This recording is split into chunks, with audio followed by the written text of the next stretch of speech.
Nasubukan mo na bang magluto ng chow fan? Yung tipong budget friendly lang o pasok sa budget? Tara samahan mo ako dahil sa video magluluto tayo ng chow fan. Simulan na natin ating pagluluto. Unang ginawa ko dito ay nagpainit ako ng kawali. At nang uminit ito, naglagay ako ng mantika. At nang uminit na nga yung ating mantika ay nagsimula na ako magprito nitong ating binating itlog. 3 pirasong itlog yung aking niluluto dito. At once na luto na ito, ay durugin lang natin to. Katulad ng nakikita nyo. At once na durog na ito, ay tabi lang natin ito. Kumuha na nga ako dito ng malinis na lagayan at inilipat ko na nga itong ating mga napritong itlog. Naglagay ulit ako dito ng mantika at painitin lang natin itong ating inilagay na mantika.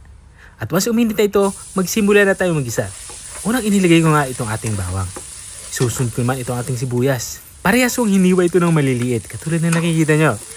At once lumabas na yung aroma nito, ilagay na natin itong ating panghalong sausage. Ang gagawin lang natin dito ay ipan-fry lang natin itong ating inilagay na sausage. Hanggang sa magkulay light brown ang kulay nito. Maglalagay din ako dito ng longganisa. Pandagdag din sa ating sahog. Katulad din sa sausage. Igisa din natin ito hanggang sa magkulay light brown ito. At once naluto na ito ng bahagya, ilagay na natin itong ating carrots. Sa carrots naman ay hiniwa ko ito ng paday, pero tipong maliliit lang. Igisa natin ito hanggang sa maluto ito.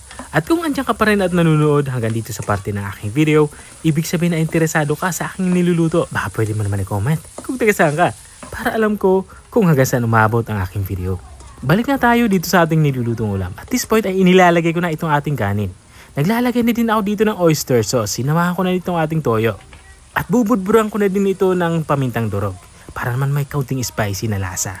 At para naman sa pampalinamnam, naglalagay ako dito ng Ajinomoto. Pero kung hindi ka naman gumagamit ng bitchin, pwede naman magic sarap. Walang problema yan. Inilagay ko na nga din yung ating prinitong itlog. At this point ay inilalagay ko na itong ating kangkong. Sa kangkong naman ay hiniwa ko na ito ng maninipis, saka maliliit. At this point ay hahaluin na natin ito. Ang gusto natin ma-achieve dito ay mahalo ito ng maigi at magpantay-pantay lahat ng ating sangkap.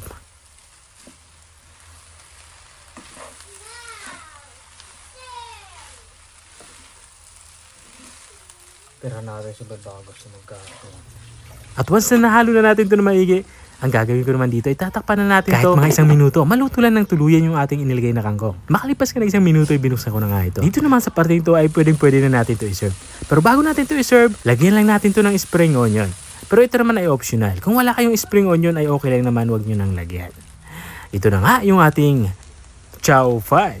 Kung nakarating ka hanggang dito sa dulo ng aking video, maraming salamat sa panunood. At kung nagustuhan mo naman yung bago nating recipe binahagi, baka pwede mo naman ito i-share. Oh siya, hanggang dito na lang ako. Kita-kita ulit sa mga susunod kong mga videos. Paalam! Bye-bye!